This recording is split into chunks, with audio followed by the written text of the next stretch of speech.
Breaking news. Prince William may have just ended Keir Starmer's political career with only 11 words. The Prime Minister's face reportedly turned pale, and his own party members are now in open revolt. What happens over the next 48 hours could trigger the biggest constitutional crisis Britain has faced since World War II. Here's how it began. Last Tuesday, Keir Starmer unveiled his National Housing Initiative, a major plan promising 300,000 affordable homes by reclaiming unused land across the country. At first glance, it sounded like a reasonable effort to solve the housing shortage. But deep in the fine print on page 47, something startling appeared. 14 historic sites were listed for immediate government seizure, including 700-year-old farmland owned by the Duchy of Cornwall. There was no consultation, no negotiation, just compulsory acquisition. 3 days later, Prince William was on a regular royal visit to a homeless shelter in Manchester. Cameras were rolling. The event was routine, until he broke 50 years of royal tradition. Looking directly into the lens, he said, "When government policy values speed over heritage, we don't just lose land. We lose part of who we are." The room fell silent. Then he added, "True leadership protects what generations before us built. It doesn't destroy it for short-term political gain." He never mentioned Starmer by name, but everyone in Britain knew exactly who he was talking about. Within 20 minutes, the clip had been viewed 2 million times. Within 2 hours, William versus Starmer was the top trending topic worldwide.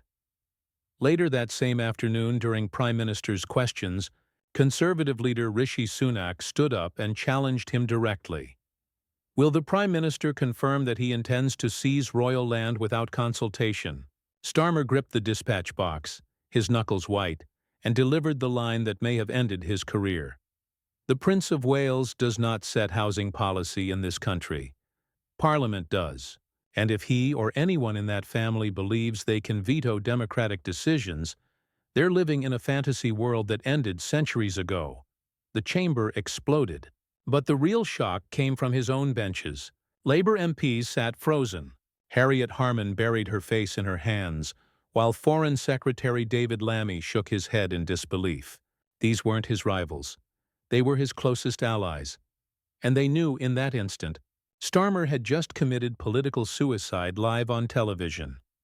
Within 90 minutes, Starmer's office released a statement claiming his words had been taken out of context. But the video was crystal clear, and the damage was already done. Political commentator Andrew Neil summed it up perfectly on social media, writing, "You can't unring that bell. Starmer just declared war on the monarchy on live television." The post racked up 127,000 likes in just 3 hours, but this story quickly moved beyond politics. It began hitting ordinary people at home. One man, James Harrison, a 64-year-old Royal Navy veteran from Portsmouth, became a powerful symbol of the growing anger. James served 22 years defending Britain and came back from the Falklands with medals, and shrapnel still lodged near his spine. Today, he lives in a small council flat where black mold creeps up the walls. His granddaughter now suffers from chronic asthma because of the damp conditions. "I bled for this country," James told reporters through tears. "And now I can't even get a safe place to live while they talk about seizing royal land for political points." His story hit a nerve, especially when people learned that Starmer lives in a Downing Street apartment that underwent $30,000 in taxpayer-funded renovations last year. The contrast was staggering. Even lifelong Labour voters began saying they'd had enough. New poll released the next day showed that 68% of Britons believed Starmer's comments about Prince William were inappropriate. Among people aged over 50, that number jumped to 79%. But the figure that truly shook Labour headquarters came from the working-class base. 71% of them said they had lost respect for Starmer, specifically because of his confrontation with the royal family. Internal focus groups revealed just how deep the damage went. One lifelong Labour voter, Colin Davies, a 58-year-old former steelworker, put it bluntly, "I've voted Labour all my life. My dad voted Labour. My granddad voted Labour. but I won't vote for a party that disrespects the crown. His comment was echoed by 19 out of 22 participants in the same session. Then came an extraordinary twist. King Charles, who normally avoids any involvement in politics, made a rare and very deliberate public gesture. At a private reception attended by around 200 guests and cameras, the king walked up to his son, embraced him, placed both hands on William's shoulders, and whispered into his ear for half a minute.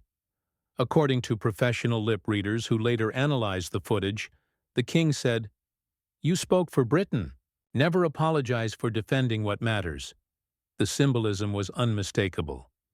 Just hours later, Buckingham Palace released a short but powerful official statement. The Prince of Wales's comments regarding heritage preservation reflect deeply held personal values shared across generations of the royal family. These concerns warrant serious consideration from all parties. Between the lines, the message was clear. The king was backing his son and indirectly telling Parliament to listen. Professor Michael Jennings of Cambridge University described it as the most direct royal intervention in government affairs since the abdication crisis of 1936. Now, Starmer wasn't just clashing with Prince William. He was up against the entire institution of the monarchy, while the British public watched in disbelief. The impact was immediate. Financial markets reacted within hours. The British pound dropped 1.2% against the US dollar, erasing around $18 billion from the nation's market value. The FTSE 100 fell by 89 points, and shares in property development firms, which were supposed to benefit from Labour's housing plan, tumbled as investors feared lawsuits and political instability. But the real cracks appeared inside the Labour Party itself. Within 24 hours, 3 Labour MPs publicly questioned Starmer's judgment. Rosie Duffield tweeted, "Picking fights with the future king isn't a housing strategy. It's madness." 2 backbench MPs told the BBC they had received hundreds of furious emails from constituents expressing support for Prince William. Social media turned into a battlefield. The hashtag #StandWithWilliam exploded, generating 4.3 million posts in just 36 hours. One TikTok video from a 23-year-old woman saying, "I'm not even a royalist, but Starmer went way too far," reached 8 million views overnight. Soon, the online outrage spilled onto the streets. In Manchester, over 2,000 people gathered holding signs that read, "Respect our heritage." Similar protests appeared in Birmingham, Leeds, and Bristol, not organized by any political group, but spontaneous demonstrations from ordinary citizens who felt Starmer had crossed a sacred line. Inside 10 Downing Street, the mood was said to be chaotic. Deputy Prime Minister Angela Rayner and Chancellor Rachel Reeves reportedly confronted Starmer in what insiders described as a volcanic meeting. One official present claimed Rayner told him directly, "You've handed Reform UK a loaded gun, and you're standing in front of the target." Private Labour Party WhatsApp groups were filled with panic. More than 40 MPs began informally discussing possible leadership challenges. 5 MPs were even photographed having lunch together, prompting journalists to label it the coup meeting. Then came the revelation that could collapse the entire government. Leaked documents obtained by the Telegraph revealed that 3 weeks before announcing the housing plan, senior officials had already met with representatives of the Crown Estate to discuss the Duchy of Cornwall land. Meeting notes showed that royal advisers had explicitly warned the government that seizing heritage property without consultation would create a constitutional crisis.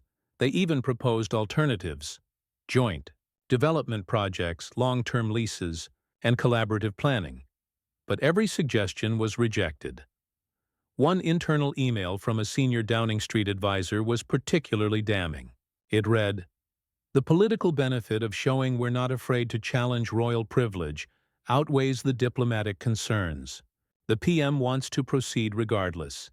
If these documents are genuine, and multiple sources have confirmed they are, then Starmer didn't stumble into this controversy. He deliberately orchestrated it as a calculated political move. gambling the country's stability for short-term publicity. There's another twist. Sue Gray, Starmer's chief of staff and the same official who played a key role in ending Boris Johnson's career, had actually warned him not to go down this path. In an email sent 3 weeks before the announcement, she wrote, "Picking a fight with Kensington Palace serves no policy purpose and creates enormous political risk." Her warning was ignored, and now Sue Gray has been absent from Downing Street all week. Multiple reports suggest she's considering resignation, a move that insiders say would be politically devastating. If Sue Gray walks away from Starmer, it would be the ultimate symbol of collapse. The woman who ended Boris Johnson's premiership now abandoning Starmer for the very same reason, refusing to listen.